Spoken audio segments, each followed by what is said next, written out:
Right, continuing on from last week, we're looking at the history of the PC, and remember, we've kind of been looking at the hardware. We've gone through, the IBM PC, and we've got right up to like the compact desk Pro. And what was happening was the hardware was really outstripping the capabilities of the software. We had three, Intel 32-bit machines, based on the 8386. Machines that had a good few meg of RAM, and they were still running DOS. They were limited really to 640k of RAM, unless you used a few tricks. Really, there was no multitasking or anything like that. So the software was way behind the hardware. So really, we're getting back now to look at what really happened in the software, which is in some ways the more interesting side of it.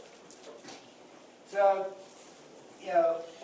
at this time, graphics workstations, it was restricted to the high-end workstations. You paid many thousands of pounds for a high-end workstation. PCs, forget it. Most people were still using character-based ones. Graphics were used for computer games, but everyone had to write for the different video cards. It was just a pain in the butt. Now, in 1983, Apple took a lot of the ideas that had been developed at Xerox PARC and incorporated them into the Lisa, which was, the trouble with the Lisa was it was very expensive. It was about $10,000. It was very underpowered. And so, really didn't take off.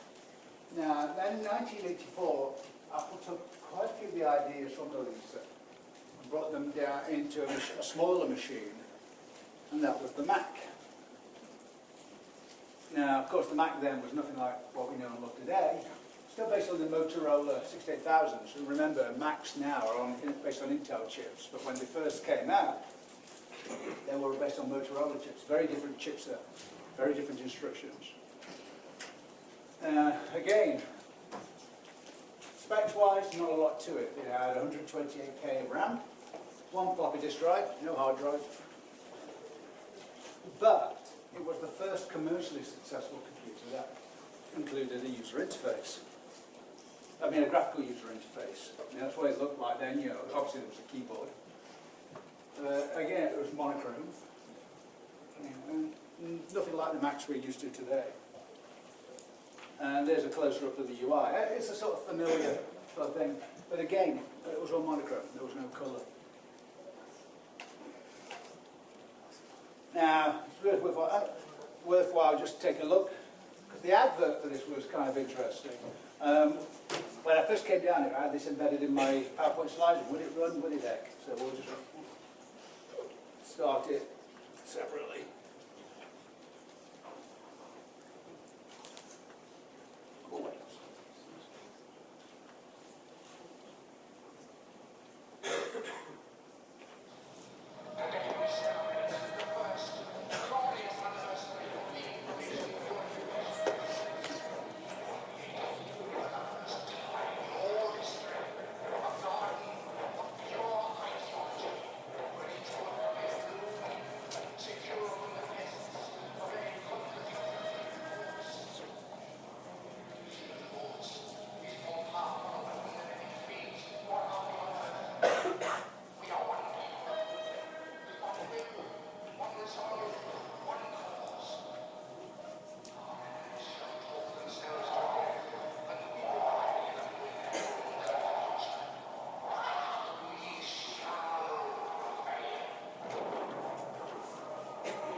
That ad ran, I say, once, and it ran in the Super Bowl in 1984. And anyone who knows anything about Super Bowl knows that ad, what you pay for an ad in the Super Bowl is phenomenal. You pay millions of dollars just for a 30-second slot. And that's never mind the cost of making the advert. So it was a big deal. And, it really was positioning the Mac as very different to those corporate IBM clones, that were, everyone was used to seeing. So quite clever app. So the Mac started, wasn't a big selling. It was made. Really was taken up by the desktop publishing people again, and graphics artists, people that were needed to do graphics work. In the meantime, things weren't standing still on the PC side. Obviously, those same ideas that had driven the development of the Mac were also being looked at for the PC. The difference is of course, is that on the PC there were a wide range of different video cards available, different sound cards. Everything was different. So doing a graphical environment for that machine was, got quite a bit more involved. And there were a few kicking around at that time, but a little company called Microsoft decided to do their own Windows, and that was Windows 1. And it's 1985. Now remember, this was a 16-bit, and it wasn't a separate operating system. Windows 1 was essentially something that ran on top of DOS. So you booted DOS, then you started Windows. It ran in the 640K of memory, still couldn't access the extended memory. And it was designed to cooperatively multitask. So you could run one DOS application in there. But most people, if they wanted to run DOS apps, came out of Windows to run the DOS applications. But graphical applications were cooperatively multitasked, which meant that they had to be written to share the resources. And so when the application wasn't doing anything, it was supposed to give up its time slot. Which meant if any application misbehaved, it locked the entire system. And that's what it looked like back then. Kind of a bit different to what we see now. It was tiled Windows. Now, Windows, of course, carried on being developed. But what was more significant at that time was, Microsoft saw Windows as a kind of, okay, well, those people using DOS, this is a graphical environment that they can run on top of it. The real effort that Microsoft and IBM were putting into was something called OS2. It was a brand new operating system, and the idea was to take full advantage of the Intel 286 and later on the 386, but initially the 286 chips. And so OS2 1.0 came out in 1987. It actually was released at the same time as a new architecture from IBM for hardware, the PS2 range, which never really took off initially. But OS2 1.0 really was designed as a successor to DOS. It was, ran in the chip's protected mode, so it could use up to 16 megabytes of RAM. And it could multitask applications. The only problem was it could only run one DOS application. Remember, most applications that had been written commercially were DOS. So any applications that were going to be written to run multitasking under OS2 had to be rewritten. That was a completely different programming interface. Now, the initial one was character-based, but it wasn't that long after it, 1988, that a graphical version came out, with version 1.1, with a graphical interface called Presentation Manager.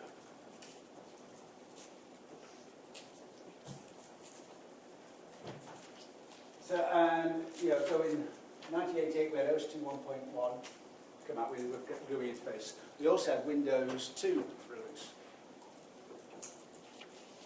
But Microsoft was still developing Windows. Remember, the biggest market out there was DOS, and so it was worth their while continuing to develop something on top of DOS.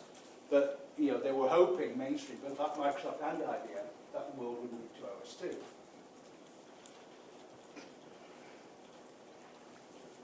So, something radical for Windows 2 was to support overlapping windows, as Presentation Manager did. And two applications came out, Word and Excel. Now, it is important to realise that Word had been around for quite a while. Word initially was a character-based app. But if you look back at that time, time of the IBM PC, the two big, Word and Excel were not the big players. There was another commercial word processor, whose name completely escapes me now, and there was, Lotus 123 was the big spreadsheet. When IBM PC came out, the people who had originally invented VisiCalc, that was a big hit on the Apple II, developed Lotus 123 for the IBM PC, and it was again a big hit. A lot of people bought IBM PCs just to run Lotus 123. So it was those were the really big commercial applications. Word, not really big. Again, it was a character-based one. Excel didn't exist. But because Microsoft had started doing these versions of Windows, they decided to actually port Word and Excel to run on Windows. Now, the other manufacturers, particularly Lotus, their focus was on OS2 because they were drinking the Microsoft and IBM Kool-Aid. So they were going, oh yeah, this is going to be the big operating system in business. And of course, Lotus 123 was aimed at business. So they really put their effort in developing OS2 versions of their applications. Now, there was two special versions of Windows 2. There was Windows 2.86 and Windows 3.86. These were designed to take better use of the features of these new processors. But they were still 16-bit Windows. There's Windows 2, a little overlapping Windows. Okay. So OS2 was tumbling along. It had gone out into OS2 1.2. It worked along. And in business markets, in certain business, particularly banks, insurance companies, again, really, because IBM were very much behind OS2, a lot of the big corporate customers went down that route. And so they really started using OS2. In the consumer world and in the smaller business world, Windows had started to be used. But what really gave Windows the big shot in the arm was Windows 3 in 1990. And it was really the first widely successful version. It was interesting. I'd just moved to the US actually in 1990, and I was actually on Microsoft campus on the day they launched Windows 3. And it was interesting because I think they spent about $10 million on the launch, which at that time was a huge amount of money for a launch of a software package. And I remember I was with a couple of my colleagues watching the launch event, and I remember thinking then, Microsoft do seem to be serious about this Windows thing. But the key thing is that it combined all of those previous features of those different versions of Windows before. So it could run on an Intel 286 and on an Intel 386. And the key thing about it running on the Intel 386 was now you could run under Windows. It was still a 16-bit version of Windows. The application still had to be cooperatively multitasked, but it could run multiple DOS applications as well. And now there was enough device drivers out for Windows, so your different video cards were supported, the different printers were supported. Things were just starting to gel together pretty well.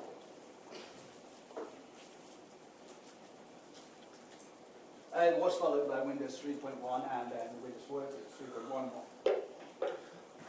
The key thing was that this still ran on top of DOS. You still booted into DOS, and then you started Windows.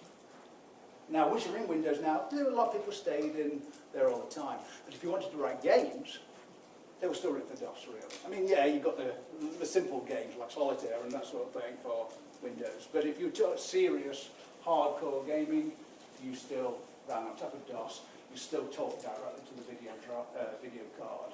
You still talked directly to the sound card. So for game, the game companies, writing games for the PC had not really changed. And Windows 3.0 came out, and that user interface stayed around for quite a while. You interface through the program manager. It was right. Now, come around about 1991, 1992. I remember up till now, Windows was still, I guess, playing second fiddle at Microsoft. It was still not really a big deal. Yes, Microsoft had put a lot into the launch of Windows, but it was still had been the thought that really we are moving towards OS 2. Things changed in 1991, 1992. Both companies have been developing the next version of OS 2, OS 2.2.0, which was going to be the first 32-bit version of the consumer operating systems. The idea was it would be able to run multiple DOS applications, multiple OS 2 applications, and also some Windows applications. You should be able to run Windows apps on them. As you'll see, though, in a moment, what I'll go into next, Microsoft had been working on something else, which initially had been called OS 2.3, 3.0, or OS 2 NT. It was the Windows NT kernel. Microsoft had amassed a group of operating system experts, headed up by Dave Cutler, and they had written a completely new operating system from the ground up. And that was called full 32-bit. And not only was it supposed to run on Intel chips, it was going to run on other processors. And it was around about 1991 that Microsoft suddenly decided, now, OS 2 is not really taking off. Windows has. We're going to put our future behind Windows. And so they decided they would work, carry Windows 16-bit forward and also put all their investment in 32-bit Windows based on Windows NT. And the split happened. IBM took OS 2 forward, and Microsoft went their own way with Windows. And so in 1992, OS 2.2.0 was launched. And this was really an IBM product. Now, it was marketed by IBM as a better DOS than DOS and better Windows than Windows. Because what they did was include a sort of slightly modified version of Windows 3.0 in there, so it would run on top of OS 2. And it was nice. It was a very nice operating system, OS 2.0. But it never really gained too much traction, again, apart from the banks, the insurance companies, again, the big IBM shops, who had already got quite an investment in these in OS 2 applications. Funnily enough, the company I was working for back then, we did OS 2 products, because again, we were just selling development tools into this, these sort of corporations, the banks, who were trying to bring mainframe applications down to the PC. So often they wanted to be able to access large amounts of memory. And they were used to multitasking and that sort of thing. So in the business world, OS 2 had got a quite niche, but in the sort of consumer market, it was nowhere.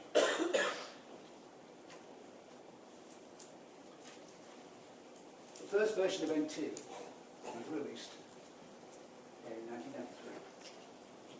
1993. Interestingly enough, the first version was NT 3.1 because Windows 3.1 was out at that time. And now what we ended up with was, for a while, two different products from Microsoft, two different product streams. We had really the sort of consumer Windows, if you like, although it did still in business. The 16-bit Windows, and that was around about Windows 3.1. And we also had a full 32-bit software based on Windows NT, brand new kernel. And IBM, the Windows NT also ran on other chipsets. It was initially ran on the MIPS chip, which will actually be an introduction to computer science we'll be looking at a little bit later on in the module. And it also supported later the DEC Alpha and PowerPC chips. So it actually ran quite a range of hardware. But the user interface initially was the same as Windows 3.1.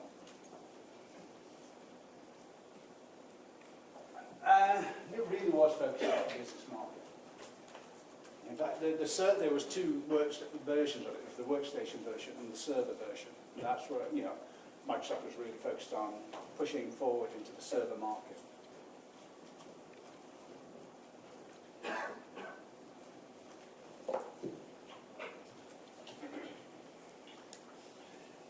So we had these two versions. We had 16-bit Windows and we had 32-bit Windows. Two totally separate product lines. 1995, what Microsoft was doing was trying to make a move, migrate towards a 32-bit future. Now, it really wasn't practical to put Windows NT on the machines of the time. Windows NT really required 16 meg of RAM, which, remember, at this time, most PCs that people purchased had around between 4 and 8 meg. Yeah, I'm saying meg, not gig. That was the sort of memory at this time. And so, it really, you couldn't really scale NT down to a smaller market. So a decision was made to start to scale the smaller Windows up, if you like. Windows 95 was the first version that started to do this. It was the first sort of consumer Windows that replaced DOS. All of a sudden, you didn't boot first into DOS and then into Windows. You went straight into Windows 95. It was mostly 32-bit internals, but it still included some of the old 16-bit code in various places, mainly for compatibility, so that some of the older DOS applications would run. Some of those older DOS apps just would not run on Windows NT.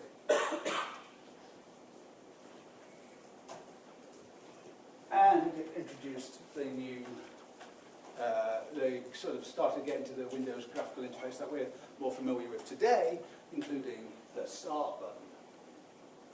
But that was later followed by Windows 98 and Windows NT. The other interesting thing about Windows 98 was around about that time. It was the first one that really started to support USB. Remember, prior to that, you still had serial ports and parallel ports for connecting peripherals. Well, now USB started to come in, and really it was around the Windows 98 time frame.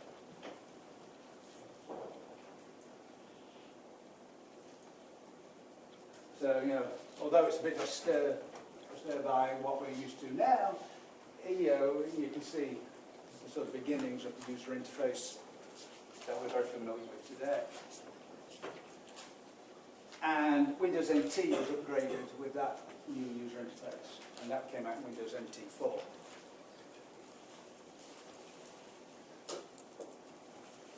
In 2000, the Windows NT range was upgraded again to Windows 2000, which is probably caused so much confusion in the naming arena, because you'd had Windows 95, which was based on the old 16/32-bit. You had Windows 98. Suddenly we had Windows 2000, which was based on the Windows NT kernel. And so where Microsoft wanted to update the consumer range a bit more, we ended up with Windows ME, the Millennium Edition. So the naming suddenly, seemed to be going a bit to pot at that point. But the NT-based systems, which is like Windows 2000, really was still a business market, particularly again aimed at servers. So there were still two versions, the workstation version and the server version.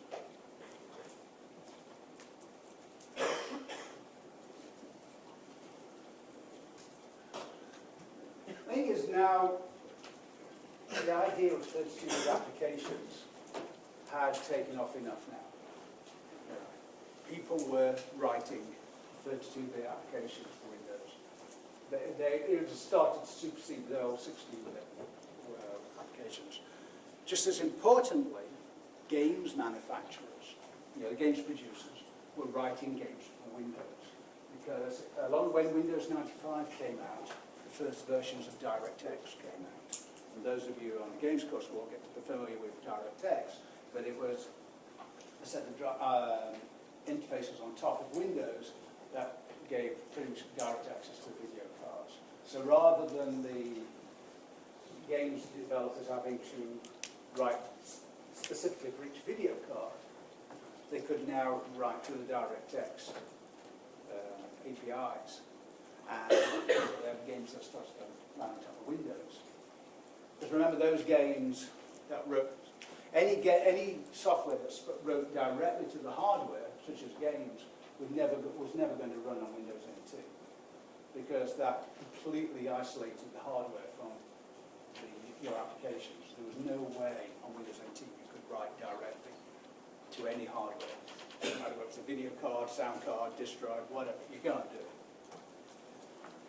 So we've now got a critical mass of 32-bit applications. And so with Windows XP, what's probably the most significant thing about it in 2001 was it brought the two product lines together. We'd had the sort of, we had got the Windows 95 sort of product line. We still had some 16-bit code kicking around.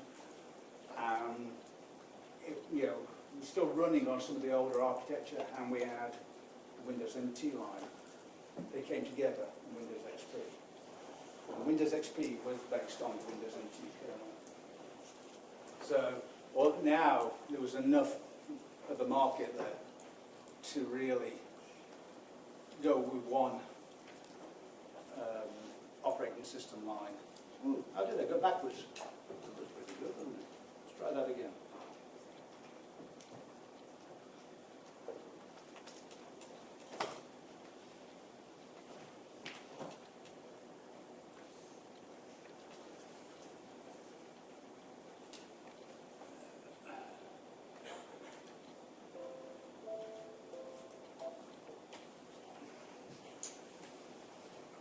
So that was the really key thing about Windows XP, is that it brought everything together. Now it's interesting that Windows XP has had a really long life. I mean, we haven't killed it off yet. It's still, by any estimates, somewhere around about 30% of computers out there are still running Windows XP, even though it's now reached its end of life and no longer being supported. And it's interesting that people now wax lyrical about XP, and getting them off it was so difficult. When Windows XP first came out, a lot of people hated it, and didn't like the user interface, didn't like this, didn't like the other. It really wasn't until probably Service Pack 1 or Service Pack 2 came out that it again gained enough momentum. And so it was now a full 32-bit operating system, supported Unicode internally. Again, those that did doing introduction to computer science with me will now be familiar with Unicode, hopefully. And the first, further down the line, the first 64-bit version of the Microsoft operating system came out as a version of Windows XP. As zipping through the Microsoft operating systems, Vista came out 2006. It introduced a new UI. The thing about Vista is kind of got ridiculed a bit. The whole thing about Vista is, in many ways, you would think that Windows 7 version 1, because it introduced a new driver model, and there were a lot of problems with people grading to that new driver model. The drivers were not available. So if you bought a new machine that had Vista installed and all the drivers were fine, there, everything was fine. But a lot of people have some fun games of grading. But it was just like Windows XP took time to settle down, and then it wasn't really until probably Service Pack 2 XP came out of that, it really sort of matured. And it was really the same here. If you consider Vista as Windows 7 version 1, and the real Windows 7 is the, God, what is this machine doing? Forget it. PowerPoint's going bonkers on me.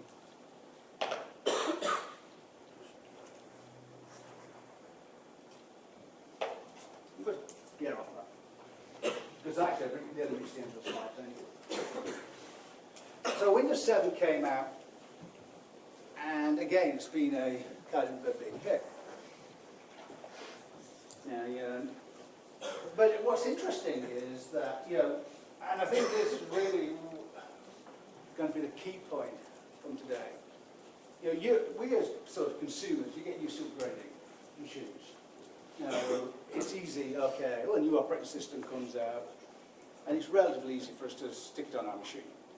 We have total control over our own computer. Businesses work somewhat different.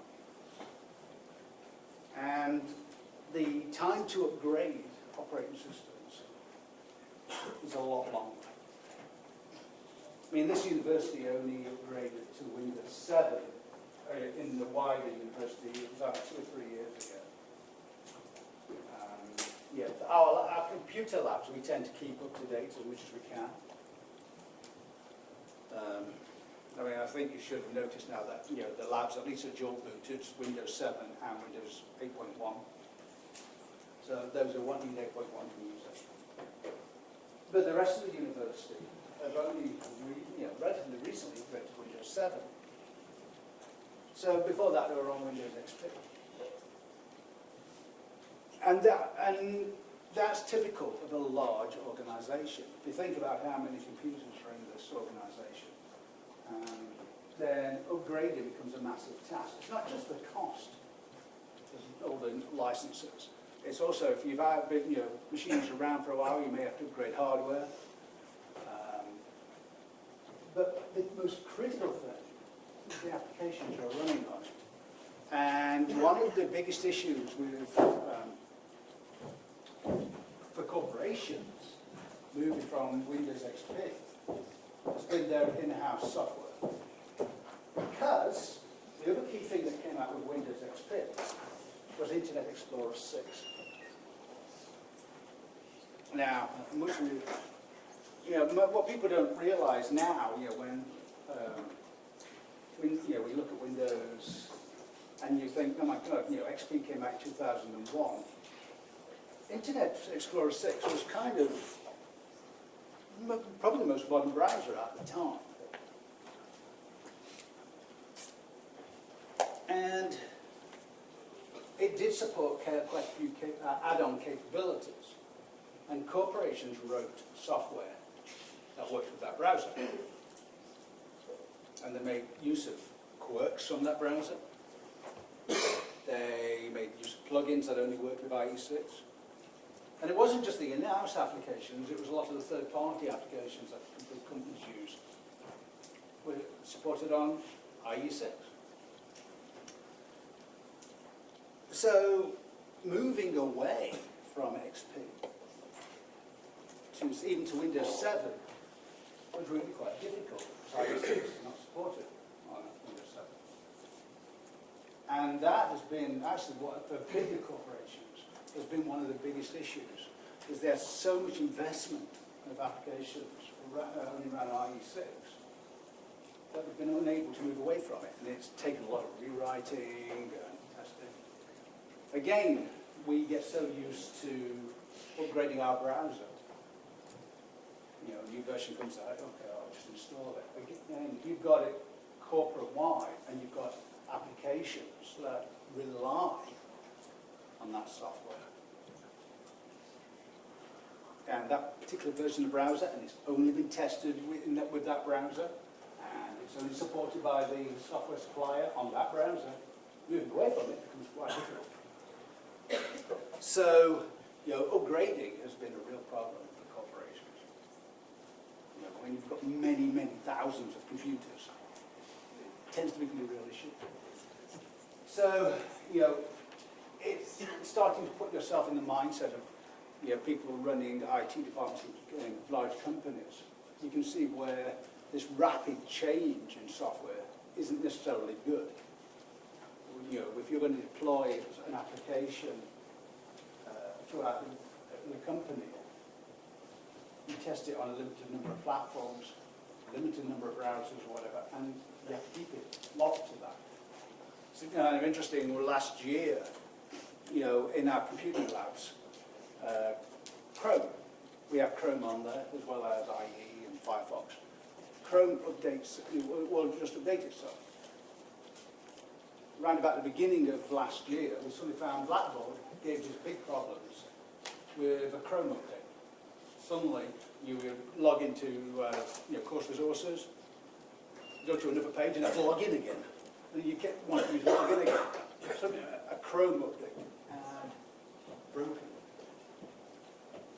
Something.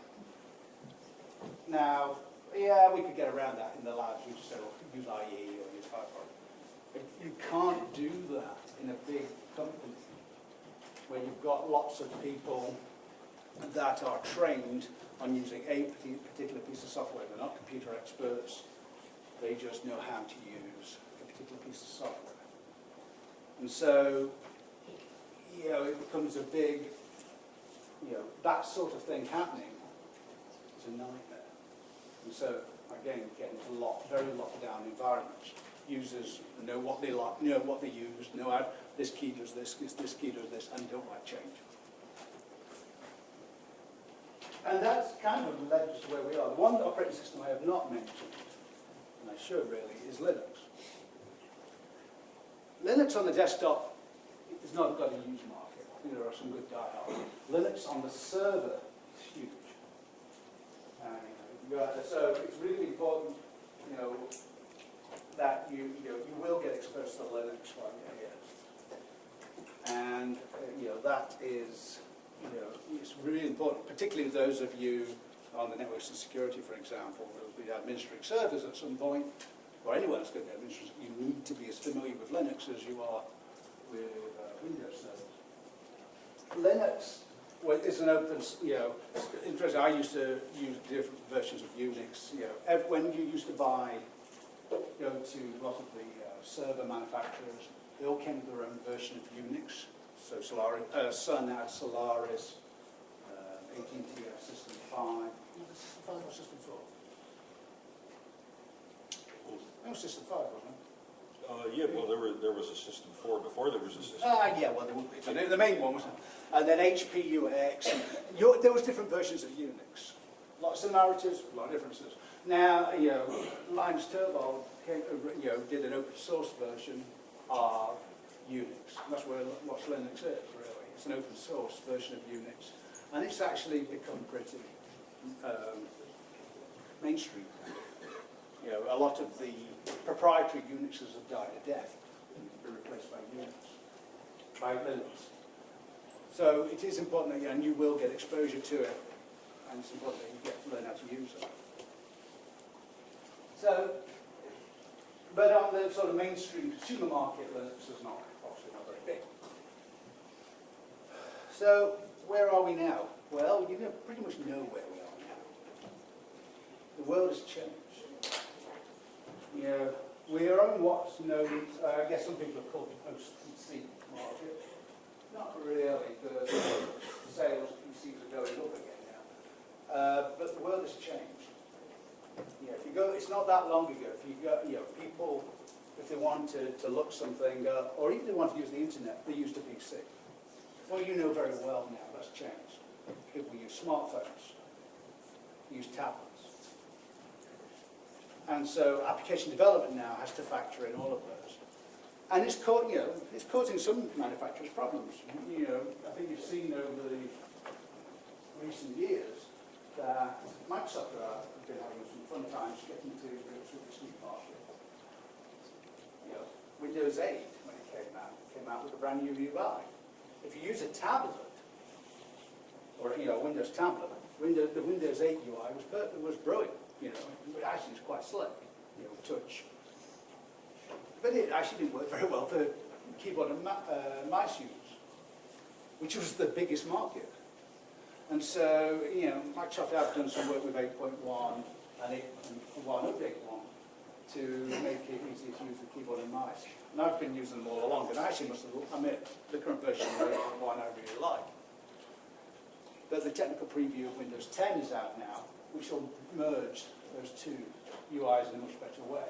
If you're running on a desktop computer, you'll have to use the start menu. If you're running on a tablet, you'll have to use the start screen, or whichever you want. So it's been, I guess Microsoft probably made a little bit of a leap too far with Windows 8, and now they're sort of having to sort out some of the problems. You all know where Apple is now. The Mac trundles along, but Apple's biggest market now, obviously, is the iPhone and the iPad. The iPad was, when it launched, I must admit, when it launched, I looked at the iPad and went, I just don't see a market. Well, boy, was I wrong. But sometimes you look at these products that come out, and I wasn't thinking like your typical home user, who's not a computer expert. Tablets like the iPad and now the Android ones are brilliant for people who just consume information. They're easy to carry around, easy to use. And so, I made that fundamental mistake. I didn't think about the sort of users that would use that product. I'm comfortable with a PC, and for me, the bigger the screen, the better. So this idea of a small tablet, couldn't understand it. Now I've figured out what the attraction is. And so the thing you have to do is to start to think like the different users. You've got to think like a consumer who's just going to consume information, not really producing much. You've got to think like the IT network administrators. You've got to talk about thinking like the average business user, again, learns how to use a piece of software. The computer is a tool to get the job done. That's all it is. And that's ultimately, hopefully, when you come out of with your degree at the end of this course, you ought to be able to think like all of those different users and understand their needs and understand why there are so many different ways of doing things.